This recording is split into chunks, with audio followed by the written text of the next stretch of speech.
The Ashwood Hollow Disappearances, 1977.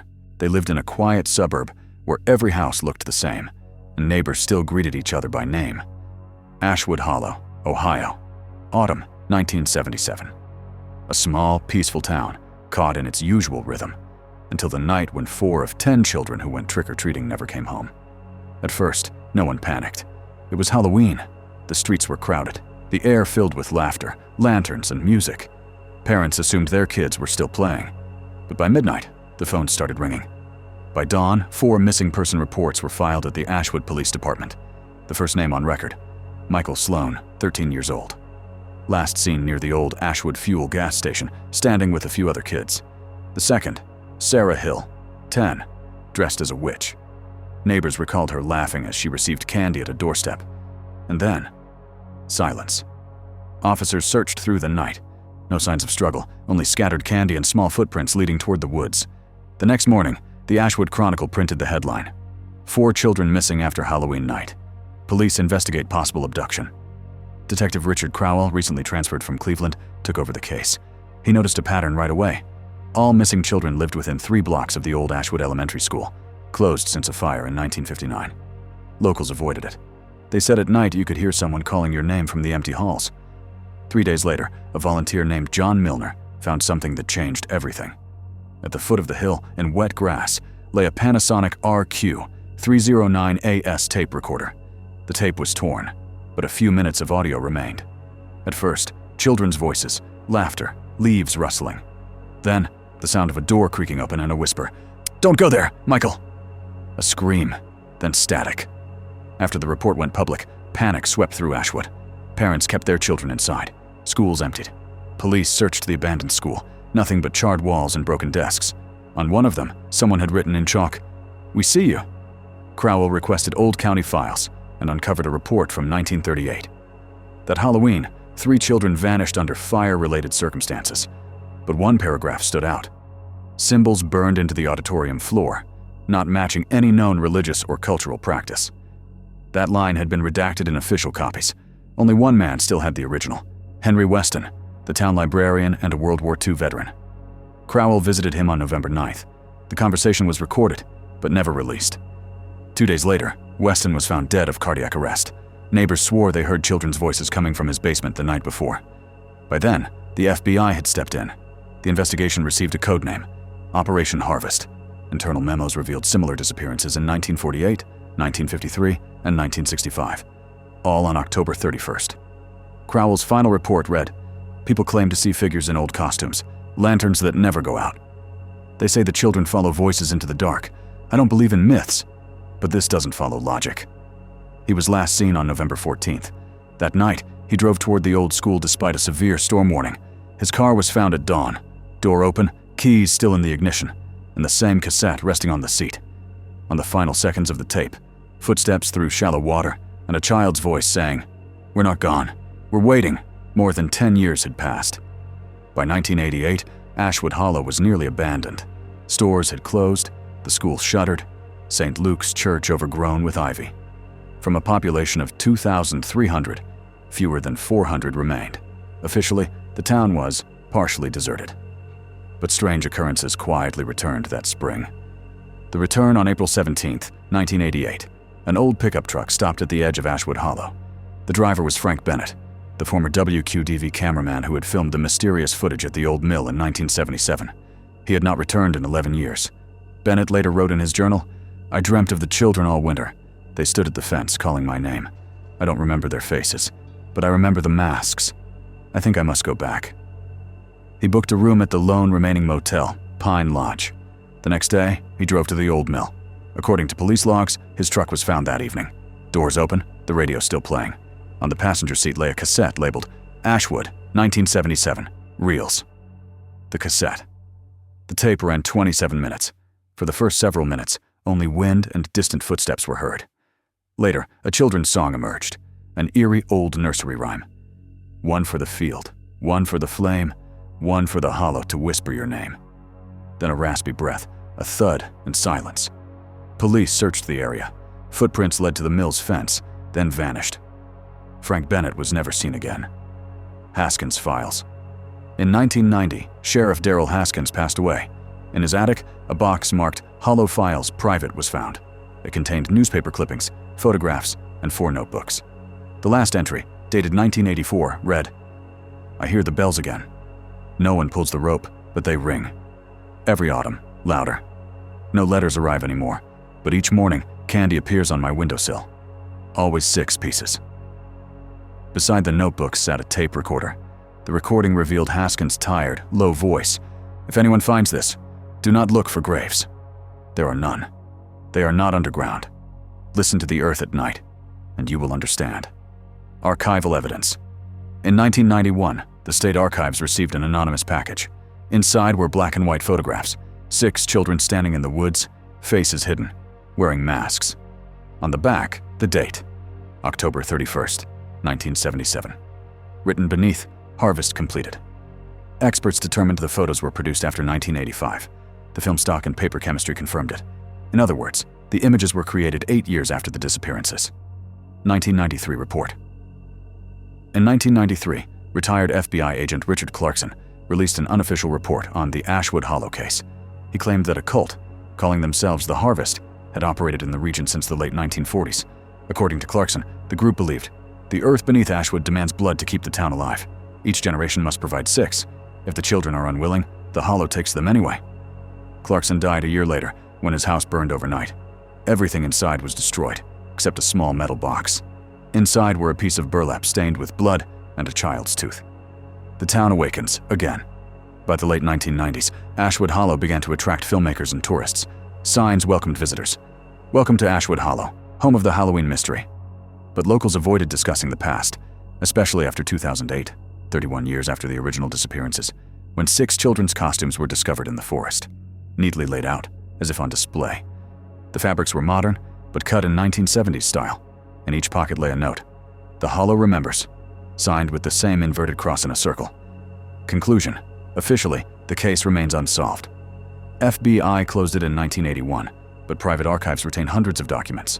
Locals claim that every autumn, the faint sound of bells echoes through town, deep, hollow, as if from underground. No bell can be found. No one admits to hearing it first.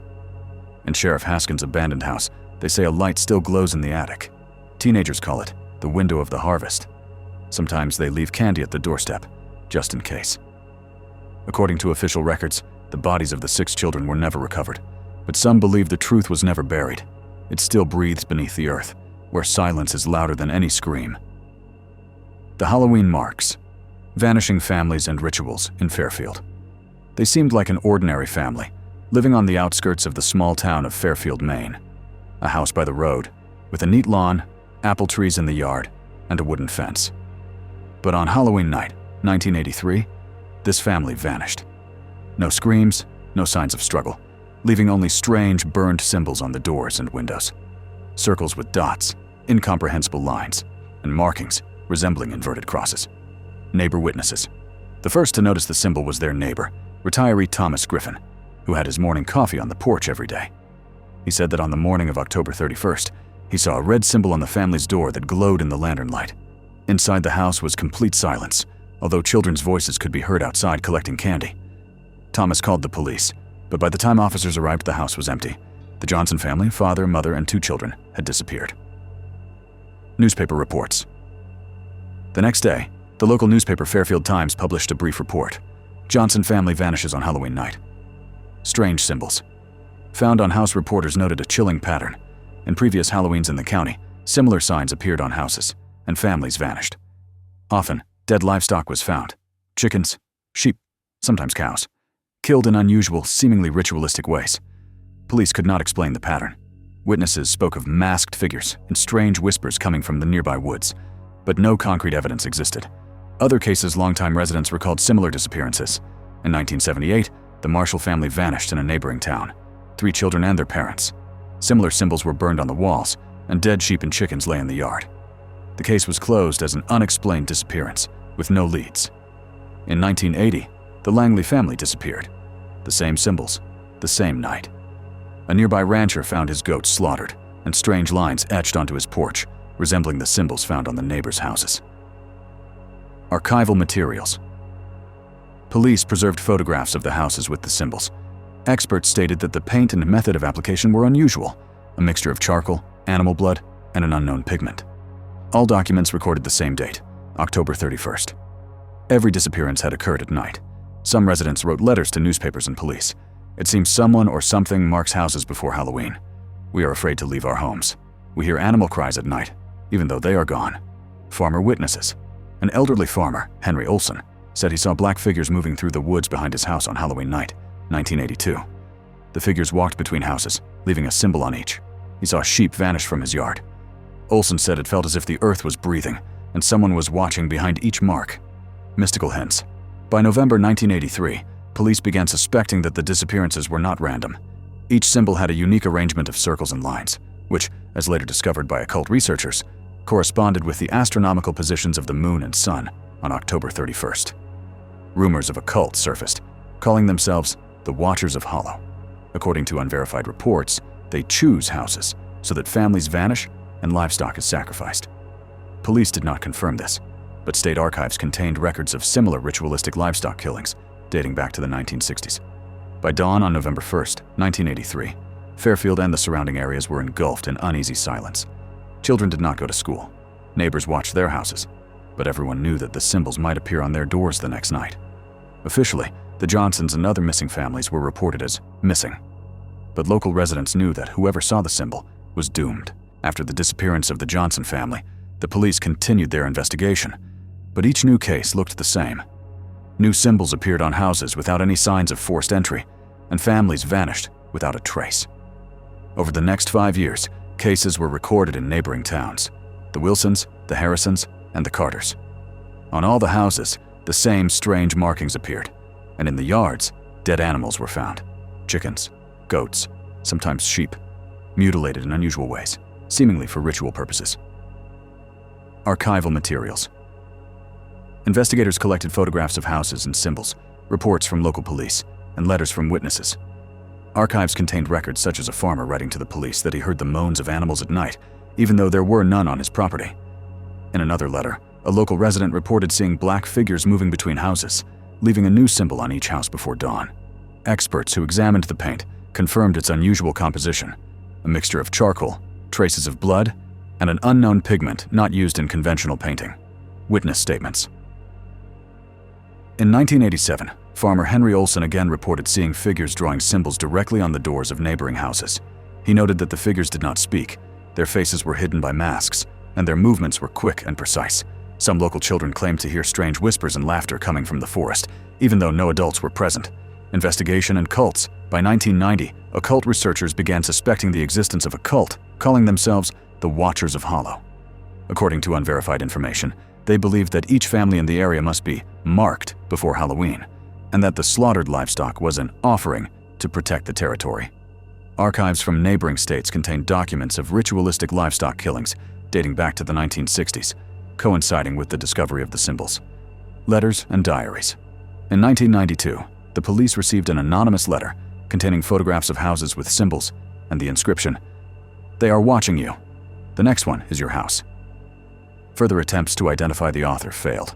In a diary found in the old Johnson house, it was written, "Every night we hear footsteps.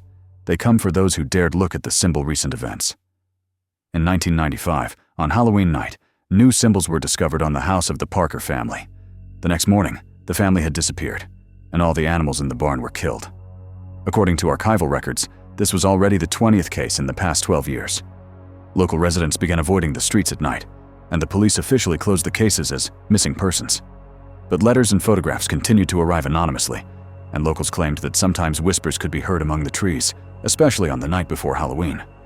Today, Fairfield is considered a quiet town, but longtime residents are convinced whoever sees the symbol is doomed.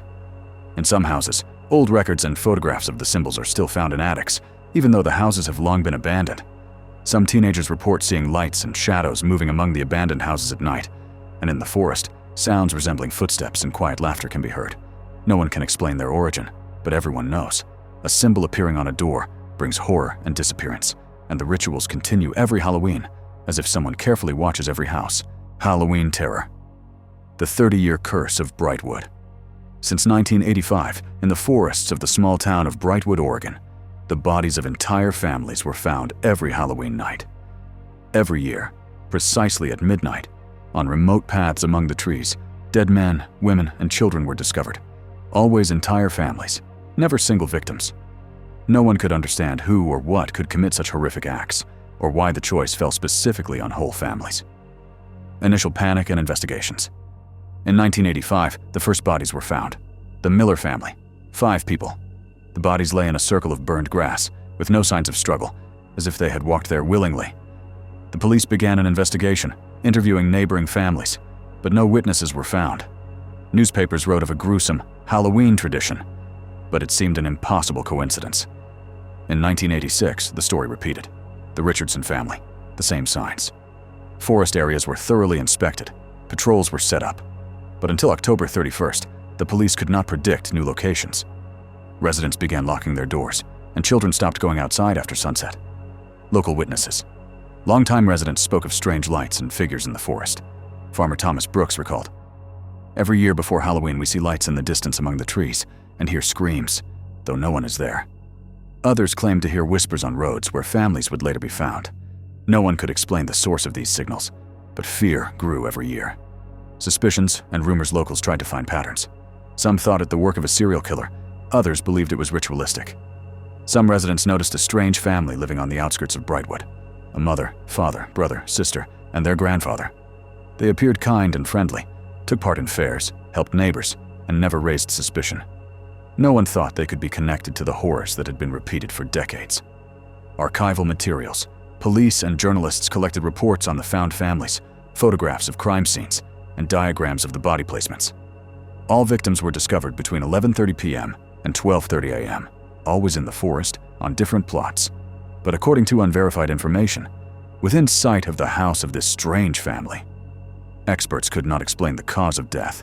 No signs of struggle, no fingerprints, except those left by wild animals that came afterward. Mystical hints. Residents began noticing strange marks near the forest. Circles, burned lines, symbols resembling occult signs. Rumors suggested that this family was interested in esotericism and magic, collecting rare books on rituals. But all this was perceived as a quirky hobby. They seemed too kind and polite to be suspicious. By the end of this part, tension was rising. Every year, the forest around Brightwood became the site of a new tragedy. Fear crept into the homes of residents, and questions remained unanswered. Who could commit these horrific murders, and why? Suspicion never fell on the friendly family. Everything seemed too perfect and innocent to be involved. Continued investigations. By the mid-1990s, the number of families found had reached dozens. Police and journalists conducted archival research, collected diagrams of the locations where the bodies were discovered, and noted patterns. The victims were always found in the forests around Brightwood, between 11:30 p.m. and 12:30 a.m., and never left the forest on their own. Despite the number of victims, suspicion did not fall on the locals. Residents believed it was the work of an unknown criminal or group, but there was almost no evidence. Witnesses and anonymous letters. Locals continued to share their observations. In a letter to the police, one farmer wrote, "Every Halloween I hear footsteps in the forest, though no one is around." The next day, families are found. Other residents reported strange lights and shadows appearing on the edge of the forest. Anonymous letters contained photographs of the woods and cryptic inscriptions. They are watching. No one is safe. Suspicions about the family. Some journalists and investigators began to notice a family living on the outskirts of Brightwood. Mother, father, brother, sister, and their grandfather. However, they seemed too friendly, helping neighbors, participating in fairs, caring for animals, never raising suspicion. Investigators could not find direct evidence of their involvement, so they remained outside suspicion. Archival materials and mystical traces, photographs of the forests, showed strange marks and circles on the ground, aligning with the location of this family's house. Experts noted that the lines and symbols at the crime scenes matched occult diagrams found in old books in the family's home. These books contained manuscripts about rituals, sacrifices, and protecting the territory through blood. Investigation and revelation. In 2015, after another horrifying discovery of 5 new bodies, a group of detectives began surveillance of the family's house. Halloween night revealed the truth. The family members went into the forest carrying carefully prepared symbols, followed pre-selected routes, and committed the murders, leaving the bodies in different parts of the forest. All their actions were hidden. They were never seen by neighbors, which explained their friendly public image. Grim resolution. The family was arrested when one of their nighttime operations ended with their capture in the forest. The investigation revealed that they considered their actions a ritual to renew the protection of their territory and the power of the family, maintaining ancient occult traditions. For 30 years, they committed annual murders, using the forest and Halloween as the stage for their rituals. Their public life of kindness concealed monstrous deeds, and only documentary materials, witness testimonies, and anonymous letters allowed the full picture of horror to be assembled. Today, Brightwood remains a quiet town, but longtime residents know the forest preserves the memory of 30 years of terror, and every Halloween is a reminder of those who were killed and those who could hide behind a mask of friendliness. If this story sent shivers down your spine, and you want to uncover more dark secrets and mysterious investigations, subscribe to the channel. Leave your comments below. Share your theories about who or what could be behind these horrors. Your thoughts might shed light on the darkest corners of these tales.